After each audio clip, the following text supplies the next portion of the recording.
Two women prepare to leave town together. They're tired of drawing public attention to the way they hold each other's hands.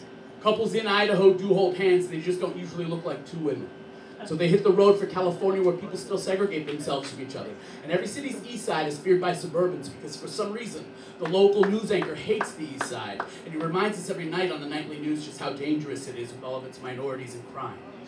He prefers downtown at midnight, where he can afford to be a teenager again and maybe even on top of it. Somewhere on the east side of Vancouver, British Columbia, a 14-year-old woman hops on a bus ticket to Hastings Street downtown, where her body's worth a little bit more. She wonders if any girl has ever taken their pimp to the school prom and watches out for all the hookers who are younger than her.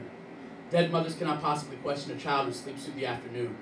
When she has enough money, she'll catch a bus to Montreal or Toronto and dance for the rest of her life. But currently, it is midnight. She has rent to make. At midnight in Hollywood, there are waiters and waitresses practicing their Academy Award acceptance speech while serving you chicken wings and hash browns. At midnight in Denver, there are poets heating up their dinners on radiators and washing their clothes by hand because quarters are saved for buses and homeless people.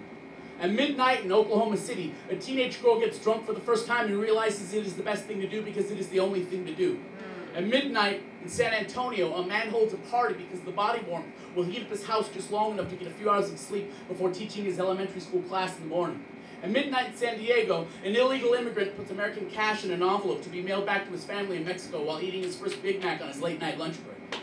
At midnight in Seattle, a man hears a poem that might keep him alive for one more week. Wow. At midnight in Portland, a college student sleeps in someone else's bed every night just so she can continue her education.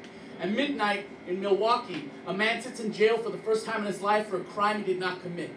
He knows nobody will believe him because he knows all too well the color of his own skin, and he marvels at how far we've come.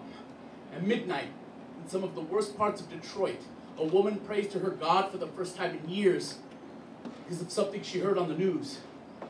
She really just wants tomorrow to be better for everyone.